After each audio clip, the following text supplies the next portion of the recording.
हाँ, तो सभी को नमस्कार। आज आपका फिर से स्वागत हमारे केमिकल रिएक्शन एंड इक्वेशन के लेक्चर नंबर 2 पर। हाँ, जिन बच्चों पहले तो मेरा सबसे कहना है, जिन बच्चों ने लेक्चर 1 नहीं देखा है, जिन बच्चों ने लेक्चर 1 कंप्लीट नहीं करा है हमारा केमिकल रिएक्शन एंड इक्वेशन का, वो जाके पहले लेक्चर 1 को कंप्लीट करे, देन उसके बाद ये लेक्चर को देखे। उसमें मैंने पूरे basics chemical reaction and equation सबकी बात कर रखी है, जितना भी ओवरव्यू है, जितना भी मतलब उसमें पढ़ा है वो कवर है। जिसने पहले लेक्चर 1 नहीं देखा वो जाके वहां कंप्लीट करे, और जो भी चैनल पे नया हो वो हमारे चैनल को सब्सक्राइब करे और लाइक करें, और इसे ज्यादा से ज्यादा अपने दोस्तों में शेयर करें, क्योंकि इस साल आपके 10th के बोर्ड्स हैं और आप इस सभी दोस्तों को इस टाइम मोटिवेट कर दीजिए। मतलब पढ़ना ही पढ़ना पड़ेगा भाई, 10th के बोर्ड्स मतलब यूजुअली बहुत ही ज्यादा इंपॉर्टेंट है। अगर आप स्टार्टिंग से ध्यान दे रहे हो तो बहुत बेटर स्कोर करोगे।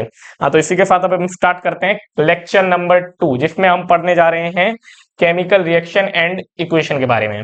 क्या पढ़ने जा रहे हैं? केमिकल रिएक्शन एंड इक्वेशन के बारे में, सॉरी बैलेंस्ड केमिकल इक्वेशन के बारे में। बैलेंस्ड केमिकल इक्वेशन के बारे में क्या पढ़ने जा रहे हैं? बैलेंस्ड केमिकल इक्वेशन, क्योंकि हम केमिकल इक्वेशन को कैसे बैलेंस्ड करेंगे, उसका क्या क्या मेथड होते हैं, क्या क्या स्टेप्स होते हैं और क्या क्या तरीके होते हैं, उसके बारे में पढ़ने जा रहे हैं। ठीक है, तो हाँ, ओवरव्यू और इंट्रोडक्शन आपको बता दूं, हम इसमें पहले क्या क्या टॉपिक्स कवर करेंगे, क्या क्या इसके बारे में पढ़ना है, क्या क्या इसके बारे में जानना है।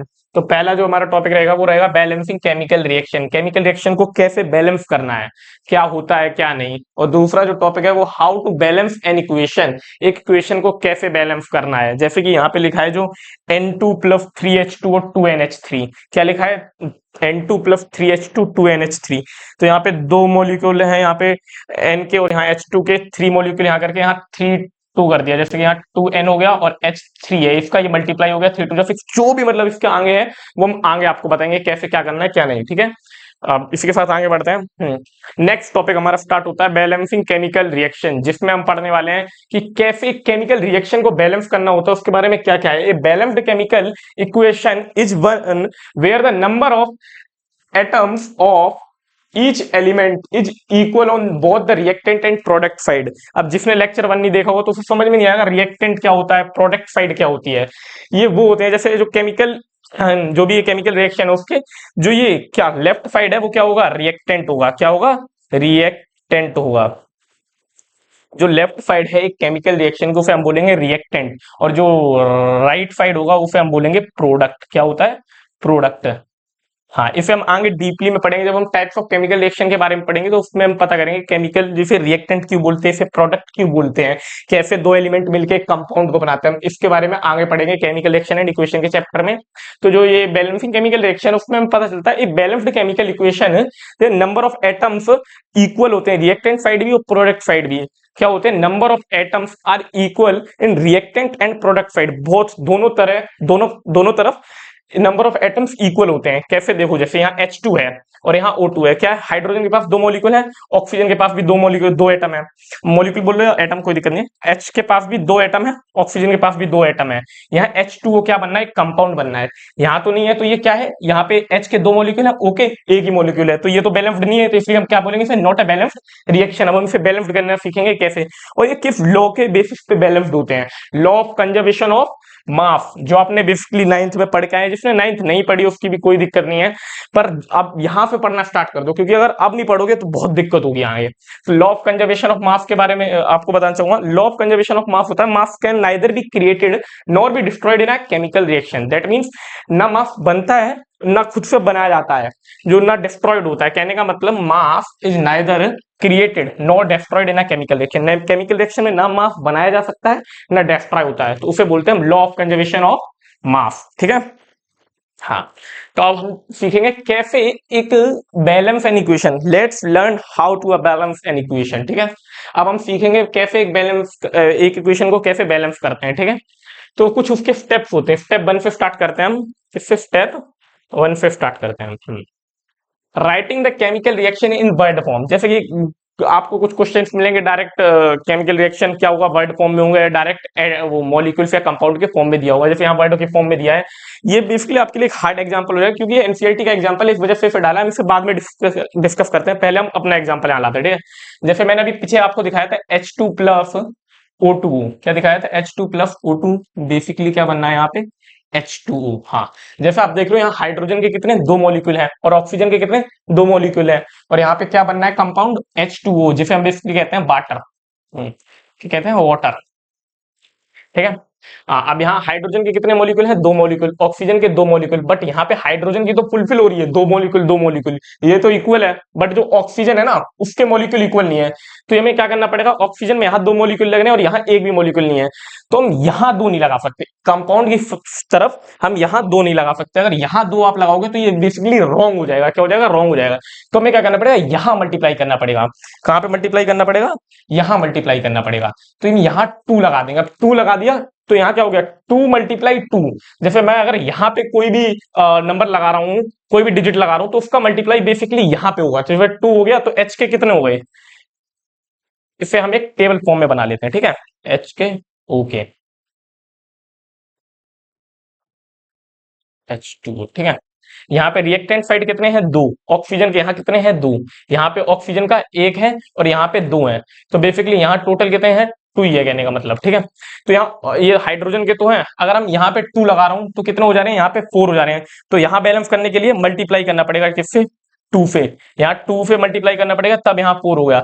और यहाँ पे 2 अब यहाँ मल्टीप्लाई कर दिया है तो यहाँ पे भी 2 हो जाएगा। कैसे? जैसे कि यहाँ पे देखो, 1 मिनट फिर रेज करता हूँ।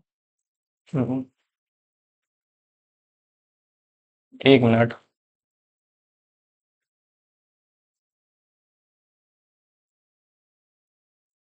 हाँ, तो यहाँ पे मैंने 2 से मल्टीप्लाई कर दिया। हाइड्रोजन में कितने मॉलिक्यूल हो गए? 4 मॉलिक्यूल। हाइड्रोजन में कितने हो गए? 4 मॉलिक्यूल। और ऑक्सीजन में भी कितने हो गए? 2 मॉलिक्यूल। तो यहाँ ऑक्सीजन तो बैलेंस हो गया, पर हाइड्रोजन डिसबैलेंस हो गया, तो हमें यहाँ पे भी 2 से मल्टीप्लाई करना पड़ेगा। अब क्या हो गई? ये पूरी जो इक्वेशन बनी है, जो पूरी इक्वेशन बनी है, पूरी बैलेंस्ड हो गई। क्या हो गई? बैलेंस्ड हो गई। यहाँ देखिए, यहाँ 4 हाइड्रोजन हो गए, यहाँ भी 4 हाइड्रोजन हो गए, यहाँ 2 ऑक्सीजन हो गए, यहाँ पे भी 2 ऑक्सीजन हो गए, ठीक है। ऐसे ही हमें बैलेंस्ड करना है पूरी इक्वेशन को। कैसे करना है? जैसे मैंने अभी आपको बताया, ऐसे हमें पूरी इक्वेशन को बैलेंस्ड करना है, देन उसके बाद चेक करना है, ठीक है। अब हम यहाँ जाते हैं। जैसे यहाँ पे मैंने बताया iron plus steam magnetite plus hydrogen gas. क्या हो रहा है यहाँ? आयरन स्टीम के साथ यानी H2 के साथ रिएक्ट कर रही है। बेसिकली आप ये थर्ड चैप्टर में पढ़ेंगे, वहां की इक्वेशन है, मैं बता देता हूँ आपको फिर भी। आयरन जब H2 के साथ रिएक्ट करेगी तो यहाँ Fe3O4 बनेगा, ठीक है। और यहाँ पे क्या रिलीज होगी? H2 गैस रिलीज होगी। तो यहाँ पे Fe के यहाँ पे एक भी मॉलिक्यूल नहीं, जो कलर्ड फुल मॉलिक्यूल्स देख रहे हो, ये एक भी मॉलिक्यूल पहले नहीं थे। जैसे मैं यहाँ हटाऊं तो Fe था, यहाँ 4 नहीं था, ठीक है। इसे कवर अप कर देता हूँ। हम्म।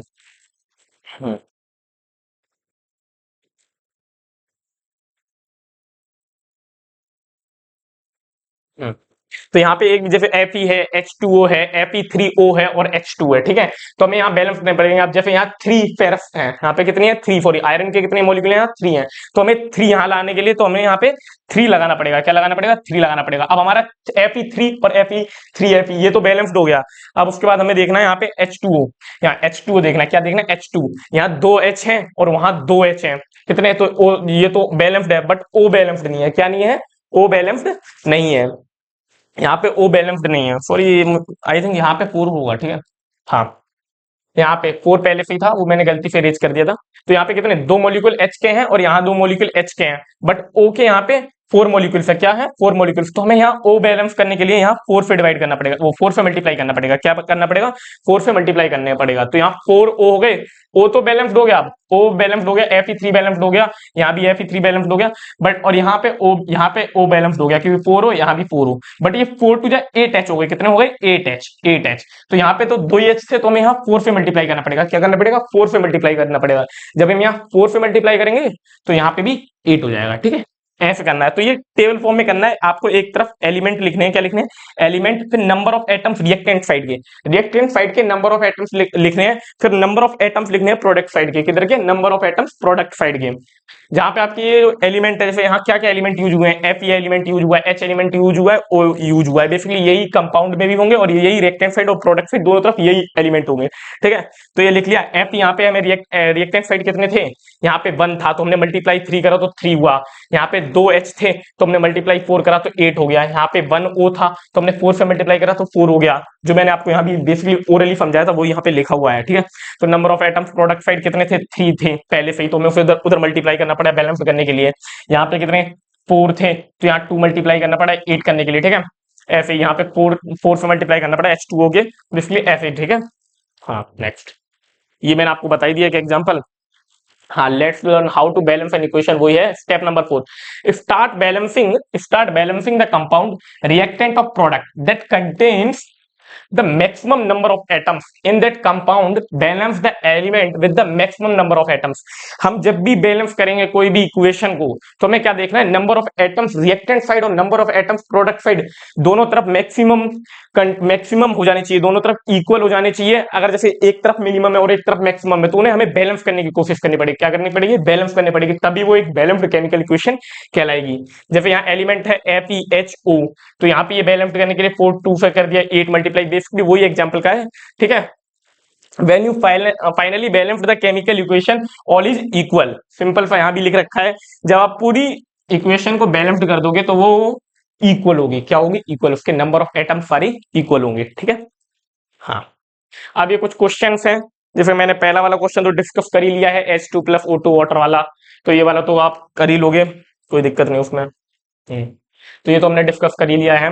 एक मिनट, हाँ, तो ये डिस्कस कर लिया। अब यहाँ पे AlO2 Al2O3 करना है। ठीक है, यहाँ पे 3 मॉलिक्यूल हैं, कितने? यहाँ 3 मॉलिक्यूल हैं ऑक्सीजन के, और यहाँ 2 मॉलिक्यूल हैं ऑक्सीजन के, और यहाँ Al के 2 मॉलिक्यूल हैं। तो पहले हम क्या करते हैं, यहाँ जैसे 3 मॉलिक्यूल है तो आपको दिख रहा है यहाँ पे क्या है, इवन, उधर क्या है, ऑक्सीजन के ऑड। जब इवन ऑड होते हैं तो मल्टीप्लाई आपको एक तरफ ऑड से या एक तरफ इवन से करना पड़ेगा। अगर मैं यहाँ 3O2 कर दे रहा हूँ तो यहाँ पे मुझे 2 से मल्टीप्लाई करना पड़ेगा, क्योंकि फिक्स करने के लिए। अगर मैं यहाँ फिक्स से कर रहा हूँ, 3 2 जब फिक्स हो रहे हैं मेरे, तो मुझे 4 से यहाँ मल्टीप्लाई करना पड़ेगा। क्यों करना पड़ेगा? क्योंकि यहाँ Al2 है और 2 2 जब 4 हो जाएगा, तो यहाँ पे 4 Al करना पड़ेगा। अगर इसे मैं टेबल की फॉर्म से समझू तो ऐसे, ये एलिमेंट है आपके, समझ जाना। ठीक है, एलिमेंट है, ये रिएक्टेंट साइड वाले हैं एटम, ये प्रोडक्ट साइड वाले हैं। एलिमेंट है आपके Al, और यहाँ O है। ठीक है, Al यहाँ रिएक्टेंट साइड है 1, यहाँ 2 है। यहाँ पे कितने हैं? एल्यूमिनियम 2 है, यहाँ O3 है, कितना है? 3 है। अगर जैसे यहाँ पे O इवन है और यहाँ ऑड है, तो भाई दोनों तरफ मल्टीप्लाई, या तो मैं इधर इवन से मल्टीप्लाई करूं या तो उधर मैं ऑड से मल्टीप्लाई करूं। बेसिकली इधर उधर इंटरचेंज करना पड़ेगा। जैसे मैं यहाँ से 2 मल्टीप्लाई कर रहा हूँ, क्या कर रहा हूँ? 2 मल्टीप्लाई, पर मुझे यहाँ पे ये भी देखना है कि अगर मैं यहाँ 2 मल्टीप्लाई कर रहा हूँ ऑक्सीजन में इधर, तो यहाँ 4 हो जाएगा, और तो उधर भी 4 से मल्टीप्लाई करना पड़ेगा। मैंने यहाँ 3 2 जब 6 हो गया यहाँ पे, तो यहाँ पे मुझे 3 से मल्टीप्लाई करना पड़ेगा। अब 6 6 हो गए, जैसे देख रहे हो आप, यहाँ 3 2 जा 6, तो O कितने हो गए? यहाँ 6 हो गए, और यहाँ 3 2 जा O कितने हो गए? 6 हो गए। दोनों तरफ मैंने इंटरचेंज मल्टीप्लाई कर दिया, जैसे यहाँ 2 से कर दिया, यहाँ 3 से कर दिया। अब यहाँ पे एल्यूमिनियम का देखना है, एल्यूमिनियम 2 था, 2 है, और मैंने इधर पूरी साइड मल्टीप्लाई 2 से करना पड़ेगा, पूरे साइड, तो 4 हो गए। इधर 1 है, 1 एल्यूमिनियम है, तो मुझे यहाँ मल्टीप्लाई 4 से करना पड़ेगा। अब क्या है आपका? ये बैलेंस्ड हो गया। क्या हो गया? बैलेंस्ड हो गया। ऐसे आपको थर्ड वाला करना होगा, C3H8+, ये एक आपका ये कार्बन एंड इट्स कंपाउंड की इक्वेशन है, इसे हम यहाँ समझते हैं। ठीक है, बॉक्स बनाया, सिंपल सा छोटा सा बॉक्स बना रहा हूँ, ठीक है, समझने के लिए। यहाँ C लिख दिया, यहाँ H लिख दिया, यहाँ O लिख दिया। ठीक है, यहाँ तुम्हारे कितने 3 एलिमेंट हैं, यहाँ 8 एलिमेंट हैं, यहाँ 2 एलिमेंट हैं, और यहाँ पे तुम्हारे इधर देखते हैं C का 1 एलिमेंट है, ये 2 1 3 एलिमेंट है। ठीक है, तो ये आप क्या करोगे, जैसे कि यहाँ 2 और 1 है, बच्चों को यहाँ बहुत ज्यादा कंफ्यूजन होता है, जैसे कि 2 कंपाउंड है, दोनों में सिमिलर एलिमेंट है या सेम सेम एलिमेंट है, तो वहां बहुत ज्यादा कंफ्यूजन होता है। तो वहां क्या करना पड़ेगा आपको? इधर वाले एक एलिमेंट से इन दोनों को इक्वल करना पड़ेगा। कहीं आप बेसिकली, बहुत से बच्चे क्या गलती करते हैं, इसको इससे भी इक्वल कर देते हैं, इसको इससे भी इक्वल कर देते हैं। ऐसा नहीं करना आपको। जो आपको ये एरो की इस साइड दिया है ना, किधर? प्रोडक्ट साइड, उधर के एलिमेंट के एटम्स और इधर जो रिएक्टेंट एरो के रिएक्टेंट साइड वाले एटम के इक्वल होना चाहिए। ठीक है, जैसे यहाँ O है, यहाँ 2 है, यहाँ भी 2 है, तो आप बच्चे क्या कहते हैं, ये तो इक्वल है, बट ये यहाँ O एक O है, यहाँ एक O है, तो यहाँ बच्चे 2 मल्टीप्लाई कर देते हैं। ये क्या हो जाएगा आपका? रॉन्ग स्टेप हो जाएगा। क्या हो जाएगा? रॉन्ग स्टेप हो जाएगा। ठीक है, हाँ। तो अब हमें क्या करते हैं, देखो, तो पहले हमें देखना है यहाँ पे कितना, एक यहाँ C कार्बन का एक एटम है, और हाइड्रोजन के कितने? 2 हैं, 2 लिख दिया। ठीक है, ऑक्सीजन के यहाँ 3 है, कितने हैं? 3 अभी लिख दिया मैंने, यहाँ कितने हैं? 3 एटम है। ठीक है, हाँ। अब जब C3 है तो मुझे भाई सिंपल सा दिख रहा है, मेरा कार्बन यहाँ 1 है। क्या है? कार्बन मेरे पास 1 है, एक कार्बन है यहाँ पे एक कार्बन है, और यहाँ 3 कार्बन, तो मुझे यहाँ 3 से मल्टीप्लाई करना ही करना पड़ेगा, चाहे कुछ भी हो जाए, मुझे 3 से मल्टीप्लाई करना ही पड़ेगा। तो मैंने यहाँ 3 से मल्टीप्लाई कर दिया, और जो मैंने यहाँ 2 ये 3 लिखा है ना, ऑक्सीजन का क्या लिखा है मैंने? यहाँ 3 लिखा है, दोनों को ऐड करके। अगर मैं यहाँ पे अलग करके लिखता हूँ, जैसे यहाँ पे मैं अलग करके लिखता हूँ, हाँ, मैं थोड़ा बॉक्स सही से बना ले रहा हूँ, ओ सॉरी, हाँ, हाँ, यहाँ पे मैं 2 लिख देता हूँ और यहाँ 1 लिख देता हूँ। अब जैसे मैंने यहाँ 3 से मल्टीप्लाई करा तो इस पूरे जो कंपाउंड में है 3CO2, तो यहाँ भी भाई 3 से मल्टीप्लाई करना पड़ेगा। यहाँ 3C हो गया तो C बैलेंस हो गया, यहाँ C बैलेंस हो गया, यहाँ कितने हो गए 6O, कितने हो गए 6O, 3 2 जा 6O। भाई इधर 6 हो गए, इधर 2 ही हुए हैं और इधर 1 हुआ है। अब मुझे H को बैलेंस करना पड़ेगा, यहाँ भी H सिंगल है, यहाँ भी H सिंगल है, यहाँ कितने हैं 8H है। इधर ये आपके रिएक्टेंट साइड H कितने हैं 8 है, प्रोडक्ट साइड H कितने हैं 2 है, तो सिंपल सी बात है भाई 4 से मल्टीप्लाई करना पड़ेगा। मैंने यहाँ 2 4 से मल्टीप्लाई कर दिया, ये बैलेंस हो गए, क्या हो गए 4H2 और H8, ये बैलेंस हो गए, क्या हो गए बैलेंस हो गए आपके। अब इधर मैंने 4 से मल्टीप्लाई करा भाई, तो O भी 4 से मल्टीप्लाई होगा, बेसिकली O भी 4 से मल्टीप्लाई होगा, तो 4 हो गए यहाँ पे मेरे कितने हो गए 3 2 जा 6 कितने 6 ठीक है, प्लस यहाँ पे कितने हो गए 4 हो तो 10 हो गए, यहाँ 2 है तो मुझे यहाँ 5 से मल्टीप्लाई करना पड़ेगा। कितने से मल्टीप्लाई करना पड़ेगा, अरे 1 मिनट,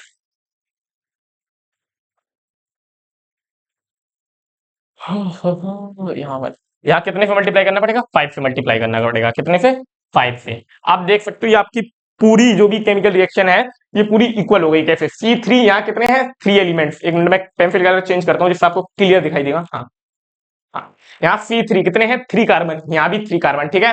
यहाँ H8 है, कितने हैं H8, 4 2 जा 8 8H है, ठीक है। यहाँ पे O कितने हैं 5 2 जा 10O, रिएक्टेंट साइड O कितने हैं 10O, कितने हैं 10O, ठीक है। और इधर जो प्रोडक्ट साइड आपके 3 2 जा 6O प्लस 4O, तो इधर भी कितने हो गए 10, कितने हो गए 10O, ठीक है। ऐसे क्या हुआ आपका रिएक्टेंट साइड और प्रोडक्ट साइड ऑक्सीजन के दोनों तरफ एटम इक्वल हो गए, ठीक है। बेसिकली हमें ध्यान देना है, जैसे जो प्लस आ जाता है किसी कंपाउंड का, इधर भी एलिमेंट सेम है इधर भी एलिमेंट सेम है, मैं प्रोडक्ट साइड की बात कर रहा हूँ और रिएक्टेंट साइड सिंगल ही एलिमेंट है, तो बच्चे हाँ बेसिकली मिस्टेक करते हैं, ठीक है। हाँ, अब मैं बात करता हूँ यहाँ फोर्थ क्वेश्चन की, Zn प्लस H2SO4, ये आपके सेकंड चैप्टर के एक्सरसाइज का क्वेश्चन, मतलब एक्सरसाइज की केमिकल रिएक्शन है, उसमें आपको बेसिकली इसके बारे में पढ़ना पड़ेगा। जिंक को कैसे हम हाइड्रोजन हाइड्रोसल्फरिक एसिड में डिप करते हैं, उसके बाद हाइड्रोजन गैस रिलीज होती है, ये आपको सेकंड चैप्टर में पढ़ना है, एसिड बेसिस एंड सॉल्ट्स में, ठीक है।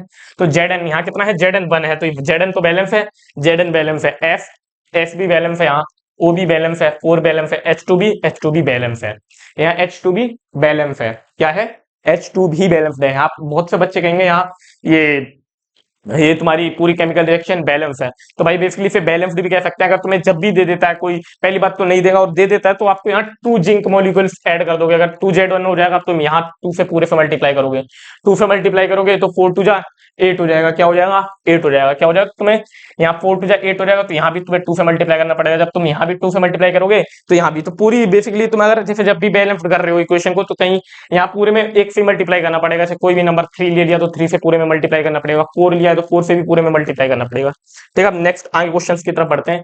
हाँ, ये है आपके कुछ पीवाईक्यू क्वेश्चंस, क्या है पीवाईक्यू क्वेश्चंस, जिसमें बात हुई है chemical equation, the value of X Y Z find करनी है रेस्पेक्टिवली। जहां भी रेस्पेक्टिवली आ जाए ना, जैसे अभी आप 10th में आए हो तो आपने 9th में कुछ क्वेश्चन सॉल्व करे होंगे, कुछ बच्चों ने नहीं भी करे होंगे, बहुत से बच्चों की 9th वेस्ट होगी, तो मैं बता देता हूँ रेस्पेक्टिवली का मतलब होता है लगातार। जैसे एक्स वाई जेड है, अब यहाँ पे आ गया एक्स वाई जेड, तो ये तीनों कंपाउंड के लिए लगातार, रेस्पेक्टिवली मतलब इन ऑर्डर, जिसमें आगे से लेके पीछे तक जाते हैं। जैसे हम कोई भी लेट करते हैं, लेट 3 नंबर्स भी एक्स, तो पहला नंबर हमने एक्स माना है, ऐसे मैंने रेस्पेक्टिवली को भी यहाँ थोड़ा डीपली सॉल्व आउट कर दिया है, जो बच्चों को समझ में आ जाए, ठीक है।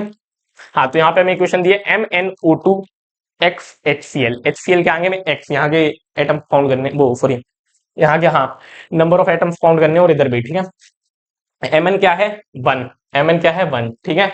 Cl कितने हैं यहाँ 2 है, तो हमें यहाँ 2 बैलेंस करना पड़ेगा भाई, कितना 2Cl। अगर और यहाँ इधर भी देख लो, वही जो O वाला केस हमने अभी पीछे पीछे करा था ना, वो यहाँ पे आ गया, Cl2 यहाँ भी है, यहाँ भी है 2, तो ऐसे तो भाई ऐड कर रहे हैं, कितने हो रहे हैं 4Cl हो रहे हैं, कितने 4Cl। अगर मैं यहाँ पे मान लो 4 से मल्टीप्लाई कर दे रहा हूँ, बट मुझे यहाँ भी Z यहाँ मल्टीप्लाई करने के दिया है, तो यहाँ से हमें एक हिंट मिल रहा है कि Cl में हमें एक बेसिकली मल्टीप्लाई करना ही करना है। तो हम Z में मान लो यहाँ ऑप्शन रख के देखते हैं, तो 2 से मल्टीप्लाई करते हैं हम, यहाँ 2Cl2 करते हैं, ठीक है। तो यहाँ 4Cl हो गए, कितने यहाँ 4 2 6 हो गए, तो हम यहाँ 3 से कितने हो गए 4 2 6 हो गए, तो हमें भाई यहाँ 6 से मल्टीप्लाई करते हैं हम, क्या करते हैं यहाँ पे 6HCl करते हैं, क्या करते हैं 6HCl, क्या करते हैं 6HCl। क्यों 6 करा है, बच्चे पूछेंगे क्यों 6 करा है, भाई 6 इस वजह से करा है हमने, 1 मिनट, 6 से मल्टीप्लाई हमने इस वजह से कराया है, 6 से मल्टीप्लाई इस वजह से कराया है क्योंकि जो यहाँ पे हमारा 2Cl2 हमने फर्स्ट ऑप्शन लिया 622 को, ठीक है। तो हमने यहाँ Cl2 दिखाई दे रहा है, यहाँ पे कितने वन, यहाँ पे कितने हैं Cl के 2 मॉलिक्यूल हैं और इधर भी 2 हैं, तो टोटल 4 हो गए। बट उसके आगे हमें हिंट दिया है Z, हमें मल्टीप्लाई करना ही करना है उसमें। तो हमने वहां पे क्या देखा है, 2 रख के देख लिया, सॉरी यहाँ 2 रख के देख लिया, हमने पहला ऑप्शन को लिया 2 रख के देख लिया, तो 2Cl2 यहाँ 4Cl हो गए और यहाँ तो कोई मल्टीप्लाई करना ही नहीं है, तो 4 और 2 फिक्स हो गए, तो फिक्स हो गए। हमने देखा x में फिक्स है कहीं, हाँ फिक्स है भाई, तो फिक्स HCl कर दिया, क्या कर दिया, 6 HCl कर दिया, तो 6 H के मॉलिक्यूल हो गए, यहाँ 6 H के मॉलिक्यूल हो गए। तो यहाँ पे तुम्हें H2 करने के लिए, एक मिनट, H, ठीक है सही थी जो भी हमने यहाँ पे करा था, चेक कर लिया। अब हमें H2 चेक करना है, H2 के अगर हमें H बैलेंस करना है तो यहाँ हमें क्या करना पड़ेगा, बेसिकली 3 से मल्टीप्लाई करना पड़ेगा। 3 है कहीं ऑप्शन में, नहीं है, तो ये वाला ऑप्शन एलिमिनेट हो गया, ए ऑप्शन एलिमिनेट हो गया, क्या हो गया, एलिमिनेट हो गया, ठीक है, ये ए ऑप्शन एलिमिनेट हो गया। अब हम सेकंड ऑप्शन की तरफ बढ़ते हैं। 4 है, कितना है यहाँ पे, 4 है, MnO2 प्लस, अगर हम 4H रख रहे हैं, क्या रख रहे हैं, 4HCl, तो यहाँ पे कितने 4 मॉलिक्यूल हो गए H के, तो 4 मॉलिक्यूल हो गए Cl के, सॉरी 4 मॉलिक्यूल हो गए Cl के, 4 मॉलिक्यूल हो गए H के, और यहाँ है MnCl2 प्लस, तो हमें यहाँ 4H इक्वल करने के लिए यहाँ 2 से मल्टीप्लाई करना पड़ेगा, तो 2H2O हो जाएगा प्लस यहाँ पे। अब Cl2 के भाई देख लो, Z में यहाँ पे 2 दिया है, क्या दिया है, Z में 2 दिया है, अगर मैं यहाँ 2 से मल्टीप्लाई करता हूँ तो 2Cl2 क्या हो जाएगा, 4Cl2 हो जाएगा, यहाँ क्या हो जाएगा 4Cl2, और भाई यहाँ तो फिर 6 Cl हो रहे हैं, तो ये भी क्या हो रहा है हमारा, गलत हो रहा है, ठीक है। तो हम नेक्स्ट ऑप्शन की तरफ बढ़ते हैं, इसमें डिलीट कर, हाँ, तो ये बी वाला भी ऑप्शन हमारा क्या हो गया, गलत हो गया, क्या हो गया, गलत हो गया। अब हम सी ऑप्शन को देखते हैं, ठीक है। यहाँ पे हमें क्या कर दिया है, 4HCl, अगर हम 4HCl रखते हैं तो यहाँ Cl कितने हो गए, 4 हो गए, ठीक है, कितने हो गए, 4 हो गए, और MnCl2 तो सेम ही रहेगा क्योंकि उसके आगे कोई भी वेरिएबल नहीं लगा है, तो बाई H2O। अब H2O को बैलेंस करने के लिए हमें 2 से मल्टीप्लाई करना पड़ेगा, देखते हैं इसमें 2 है बाई की जगह, हाँ भाई 2 भी है 4 भी है, ये भी हो गया, तो 2H2O हो गया, यहाँ 2 हो गए O के मॉलिक्यूल, और यहाँ पे 2 तो थे ही, तो बैलेंस हो गया ऐसे, ओ भी बैलेंस हो गया। ओ बैलेंस होने के बाद यहाँ पे बचा तुम्हारा किसका, ZCl2। अब देख लो यहाँ Cl कितने हैं, 2 हैं, और यहाँ Cl2 कितने हो गए, 2 हैं, अगर हमें उसके आगे मल्टीप्लाई करना पड़ेगा, क्या मल्टीप्लाई करना पड़ेगा, Cl2 के आगे Z दे रखा है तो हमें वहां कुछ ना कुछ मल्टीप्लाई करना पड़ेगा। जैसे हमें Z में दिया है 1, अगर हम इसे 1 से मल्टीप्लाई कर देंगे तो नॉर्मली Cl2 ही आ जाएगा, और Cl2 आने के बाद देख रहे हो यहाँ पे भी 4Cl है, यहाँ भी 2Cl प्लस 2Cl कितने हो गए, 4Cl, तो ये दोनों तरफ बैलेंस हो गए, इक्वल हो गए, दैट मींस रिएक्टेंट साइड और प्रोडक्ट साइड दोनों number of atoms are equal, ठीक है। तो ये क्वेश्चन हो गया आपका। आगे बढ़ते हैं, ये क्वेश्चन मैं दूंगा बेसिकली आपको घर पे ट्राई करने के लिए, क्या है, होमवर्क क्वेश्चन। आप कमेंट करना जिस पे भी ये क्वेश्चन नहीं होता है वो कमेंट कर देना, और जिस पे हो जाता है वो कमेंट में आंसर छोड़ दे, मैं सबके आंसर्स पढ़ लूंगा, और नहीं होता है जैसे ज्यादा डिमांड रही ये क्वेश्चन नहीं सॉल्व हुआ तो मैं नेक्स्ट क्लास में आके इस क्वेश्चन को डिस्कस कर लूंगा, ठीक है। तो ये आपका होमवर्क क्वेश्चन है, क्या है, होमवर्क क्वेश्चन। हाँ, तो थैंक यू भाई जिसने भी पूरा लेक्चर देखा है, मैं सबसे थैंक यू कहना चाहूंगा। और जो भी चैनल पे नया, मैं बता रहा हूँ हमारे इस चैनल पे सभी सब्जेक्ट्स के सारे लेक्चर बाय लेक्चर आपको वीडियोस मिलेंगे। जैसे मेरा केमिस्ट्री का लेक्चर चल रहा है तो उसमें क्या है, अभी लेक्चर बाय लेक्चर मिल रहा है। मैं लेक्चर 1 दिया मैंने, वही 30 से 35 मिनट का, लेक्चर 2 दे रहा हूँ मैं 20 से 25, ये जैसे भी करके मैं आपके बेसिकली एक एक टॉपिक को क्लियर कर रहा हूँ विथ PYQs, जितना भी हो पा रहा है, एक से एक बेसिक कंसेप्ट है, जितने भी मैं बोल रहा हूँ कंसेप्चुअल लर्निंग बिल्कुल हमारे ही चैनल पे मिलेगी। तो सब्सक्राइब कर लें ज्ञानपीठ शिक्षा केंद्र को, जो भी नया हो सब्सक्राइब कर ले, लाइक कर ले और शेयर करें भाई। क्लास 10 बहुत ही इंपॉर्टेंट है आपके बोर्ड्स को लेके, ठीक है। तो आप जुड़े रहिए हमसे आगे की जर्नी के लिए, ठीक है। Thank you so much.